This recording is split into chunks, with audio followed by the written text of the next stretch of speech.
11th English medium. अब तक हमने डिस्टेंस एंड डिस्प्लेसमेंट के बारे में डिस्कस किया है और उसकी न्यूमेरिकल देखे थे। वो एक सर्कल वाला भी हमने न्यूमेरिकल चेक किया था। तो आज जो हमें लास्ट टाइम जैसे बात हुई थी कि आज हमें कोई भी पार्टिकल उसकी मोशन में, स्ट्रेट लाइन मोशन में अगर यू टर्न ले ले तो हमें डिस्टेंस एंड डिस्प्लेसमेंट कैसे फाइंड करना है उसके बारे में डिस्कस करना है। चलिए, तो आज का टॉपिक फिर से वही है आपका, डिस्टेंस एंड डिस्प्लेसमेंट। ठीक है, चलिए कोई भी एक रैंडम एग्जांपल से स्टार्ट करते हैं। अगर मान लो आप सबको पता है कि x को हम पोजीशन कहते हैं और जो आपकी जो पोजीशन है वो टाइम का फंक्शन होता है, तो x इज इक्वल टू लिखा जाएगा, कोई भी रैंडम फंक्शन से कैलकुलेशन स्टार्ट करते हैं 3t माइनस टी क्यूब। चलिए, है ना, ऐसे कोई रैंडम इक्वेशन लेते हो और आपको पूछा जाए कि t इज इक्वल टू 0 से लेकर t is equal to 2 second, है ना। सबसे पहले स्पान थोड़ा छोटा रखते हैं, उसके बाद न्यूमेरिकल टफ करते जाएंगे। t इज इक्वल टू 0 से लेकर t is equal to 2 second तक आप डिस्टेंस एंड डिस्प्लेसमेंट निकाल दीजिए। चलिए, तो दो चीज़ें आपको निकालनी है, तो आपको पता है कैसे डील करना है उसके साथ कि अब 0 ले लिए, फिर 1 2, है ना, 3 बार ले लीजिए और उसके बाद आप कैलकुलेशन करनी है तो आपको उसको नंबर लाइन पर पुट करना है। तो चलिए स्टार्ट करते हैं। t इज इक्वल टू 0 पर x की वैल्यू, तो x is equal to 3 into 0 minus 0 का क्यूब, तो आपका आंसर आएगा 0।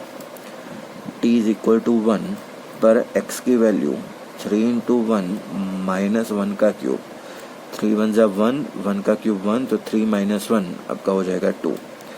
t is equal to 2 second, तो x is equal to 3 into 2 minus 2 का क्यूब, तो 3 2 जा 6 और 2 का क्यूब आपका हो जाएगा 8, तो ये हो जाएगा आपका -2, 6 माइनस 8 आपका -2 आंसर आएगा, है ना। सबसे पहले हमने आसान न्यूमेरिकल लिया है, उसके बाद हम स्पान बढ़ाते जाएंगे ना, 0 से 1 2 यहाँ तक ही हम पहुँचे हैं। चलिए, तो आपको करना क्या है कि आपको एक नंबर लाइन ड्रॉ करनी है और वही सारी चीज़ों को आपको नंबर लाइन पर ड्रॉ कर देना, तीनों चीज़ों को। चलिए, तो t इज इक्वल टू 0, ऊपर मैं टाइम लिखूंगा और नीचे पोजीशन के बारे में लिखेंगे। तो t इज इक्वल टू 0 पर x की वैल्यू है आपकी 0, तो ये पुट कर दिया। t इज इक्वल टू 1 पर आपकी पोजीशन है 2, तो t इज इक्वल टू 1 पर आपकी पोजीशन है 2x, है ना, x मीटर में मान लीजिए। t इज इक्वल टू 2 पर x की पोजीशन है आपकी -2, तो t इज इक्वल टू 2 पर x की पोजीशन है आपकी -2। चलिए, तो हमने सबसे पहले ये पुट कर दिया। अब कैलकुलेशन कैसे करना है आप समझो ध्यान से कि यहाँ पर आपका पार्टिकल जर्नी यहाँ से स्टार्ट कर रहा है ना, थोड़ा ऊपर बना देते चलो। तो आपके पार्टिकल ने यहाँ से जर्नी स्टार्ट की, 0 से लेकर 1 तक वो राइट साइड में ऐसे चला, फिर जैसे ही t इज इक्वल टू 1 से 2 सेकंड पर उसने क्या कर दिया, 1 पर ही उसने यू टर्न लेकर ऐसे वापस चला, धीरे धीरे यहाँ पर चल गया, है ना। तो t is equal to 2 second पर वो यहाँ पहुँच गया। अब आपको निकालना क्या है, डिस्टेंस एंड डिस्प्लेसमेंट। तो ऐसे न्यूमेरिकल सबसे पहले हमने किए थे, तो हमें तो यहाँ तक पहुँचना था, बाकी आपको आगे का काम तो समझ में आ गया है, पहले ही न्यूमेरिकल में हमने किया था डिस्टेंस एंड डिस्प्लेसमेंट के। तो 0 से लेकर यहाँ पर देखिए ध्यान से, पोजीशन काउंट करते जाइए, 0 ये 2, तो 0 से लेकर 2 चला, फिर वापस आया, फिर कहाँ तक पहुँचा वापस, फिर से 0, तो मतलब 2 0 से लेकर यहाँ तक, है ना। नाम दे देते चलो, इसका नाम दे देते O, इसका नाम देते A, इसका B और इसका C। चलिए, है ना। तो सबसे पहले O से A चला, O से A कितना चला, 2 चला, है ना, यहाँ पोजीशन यहाँ पर लिखी हुई है, तो O से A कितना चला, 2 चला। फिर A से B वापस, फिर से देखो रिटर्न हो गया, तो +2 और चला। फिर B से लेकर C तक, तो B से लेकर C तक फिर से 0 और -2, मतलब डिस्टेंस कितना हुआ आपका 2 जितना, तो +2 और चला, तो टोटल हुआ आपका 6 मीटर, है ना। ये जो टोटल 6 मीटर हुआ वो आपका हो गया डिस्टेंस, है ना। हमने जैसे बात की थी कि टोटल पाथ लेंथ, मतलब जितना भी चले वो सारों का क्या कर देना है, समीशन कर देना, सब आप मिला लीजिए एक बार में, तो वो आपका हो जाएगा डिस्टेंस। तो यहाँ पर आपको मिल गया डिस्टेंस।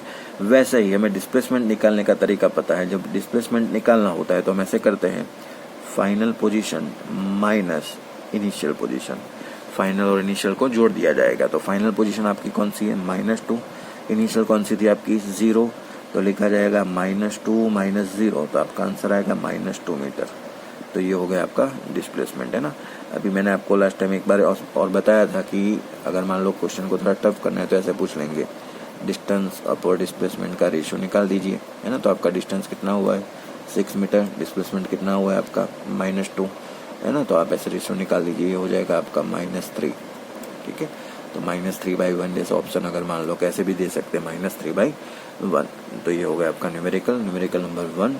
चलिए वैसे ही आगे बढ़ते हैं, थोड़ा लंबा न्यूमेरिकल काउंट करते हैं ना। यहाँ पर देखो स्पान कितना रखा था, 0 से लेकर 2 तक, और आपकी पोजीशन भी आसान इक्वेशन लिया था, है ना। अब धीरे धीरे टफ करते जाते। चलिए सेकंड इक्वेशन लेते हैं। x = 5t² -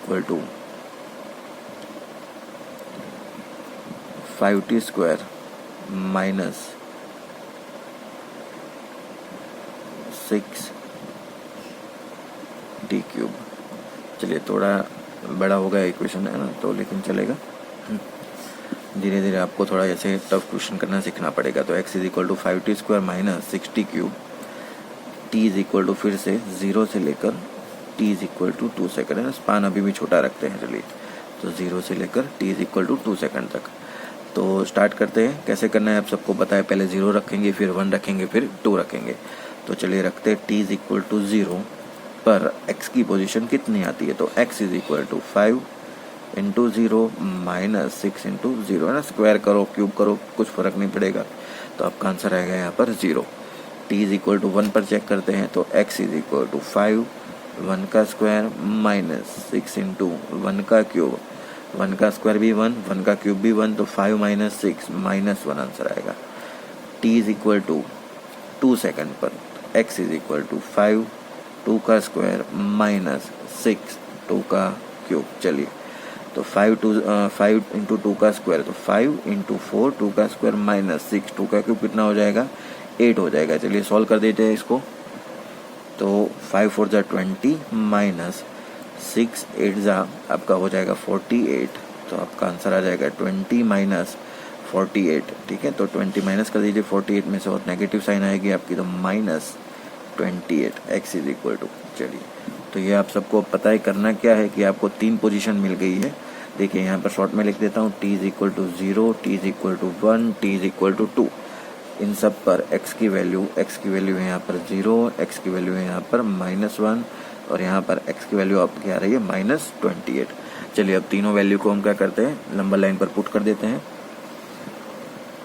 नेगेटिव में ज़्यादा जा रहा है तो यहाँ से 0 स्टार्ट करते हैं। t = 0 पर आपकी पोजीशन है x = 0, t = 1 पर आपकी पोजीशन है x = -1, तो t = 1 पर आपकी पोजीशन है x = -1, t = 2 पर आपकी पोजीशन है -21, तो t = 2 पर आपकी पोजीशन है -21। तो यहाँ पर देखिए अब हो क्या रहा है कि पार्टिकल 0 से लेकर सीधा जर्नी उसकी लेफ्ट साइड ही हो रही है, तो यहाँ कहीं पर भी उसने यू टर्न लिया नहीं है। चलिए तो डिस्टेंस एंड डिस्प्लेसमेंट फाइंड करते हैं। तो डिस्टेंस निकालते हैं। यहाँ पर आपको पता है 0 से लेकर यहाँ पर 1 चला, और यहाँ पर लास्ट में कितना चल रहा है 28, तो डिस्टेंस आपका आएगा 28। आप सबको पता है कि डिस्टेंस ऑलवेज हमें क्या लिखना होता है, पॉजिटिव। तो डिस्टेंस हमेशा पॉजिटिव होता है, उसमें नेगेटिव वैल्यू कभी नहीं आएगी। लेकिन डिस्प्लेसमेंट में हमें क्या करना है, फाइनल माइनस इनिशियल पोजीशन। तो फाइनल माइनस इनिशियल जब भी करेंगे तो देखिए क्या करेंगे, यहाँ पर फाइनल पोजीशन आपकी है -28, माइनस इनिशियल था 0, तो आपका आंसर है -28 मीटर। तो डिस्प्लेसमेंट हो रहा है आपका -28 मीटर। ठीक है, तो बहुत आसान से क्वेश्चन होते हैं। अगर यूटर्न ले नहीं ले, इसमें जैसे यूटर्न लिया था, ये वाले क्वेश्चन में उसने यूटर्न नहीं लिया। तो आपके लिए मैं 2 क्वेश्चन और दे देता हूँ, तो आप ट्राई कीजिए। ठीक है, चलो क्वेश्चन नंबर 1 होमवर्क लिख देते हैं यहाँ पर। Homework question number 1, x is a function of time t, x = लिख देते हैं यहाँ पर 2t² - 6t³। चलिए यहाँ पर t = 0 से लेकर t = 0 से स्टार्ट करना है, और चलिए 3 तक ले लेते हैं यहाँ पर। ठीक है, तो t = 3 तक आपको डिस्टेंस एंड डिस्प्लेसमेंट निकालना है यहाँ पर। Second question, x = 40 - 3t²। यहाँ पर भी t = 0 से लेकर t = 3 सेकंड तक आपको डिस्टेंस एंड डिस्प्लेसमेंट निकालना है। चलिए, तो 2 क्वेश्चन आपको होमवर्क में दिए, आपको इसको ट्राई करना है घर पे। कोई भी डाउट है तो आप कांटेक्ट कर सकते हैं। यहाँ पर मैं फिर से आपको होमवर्क एक बार एक्सप्लेन कर देता हूँ। क्या करना है, यहाँ पर आपको एक्स का फंक्शन मतलब x is the position, function दिया है पोजीशन का आपको टी के रिस्पेक्ट में, तो 2t² माइनस 6t क्यूब और t इज इक्वल टू 0 से लेकर आपको 3 सेकंड तक डिस्टेंस एंड डिस्प्लेसमेंट निकालना है। तो इसमें आप क्या करेंगे कि t इज इक्वल टू सबसे पहले 0 रखेंगे तो x की पोजीशन मिल जाएगी, फिर 1 रखेंगे, 2 रखेंगे और 3 रखेंगे। अब जितनी भी आपकी x की जो वैल्यू है उसको किसमें पुट करना है, आपको नंबर लाइन पे पुट कर दीजिए और नंबर लाइन पे कैलकुलेशन करना आपको आता है। वैसे ही सेकंड क्वेश्चन देखिए, x is equal to 4t minus 3t²। तो यहाँ पर देखो t इज इक्वल टू 0 से लेकर t is equal to 3 second तक आपको डिस्टेंस एंड डिस्प्लेसमेंट निकालना है। तो सबसे पहले आप 0 पुट कर दीजिए, उसके बाद t की वैल्यू 1, 2, 3 ऐसे पुट कीजिए और फिर से आप नंबर लाइन पे लगा दीजिए ना। अगर मान लो यूटर्न लेता है तो आपको ध्यान रखना है यूटर्न वाले क्वेश्चन में कैसे कैलकुलेट करना है, हम ऑलरेडी फर्स्ट क्वेश्चन में सीख चुके हैं।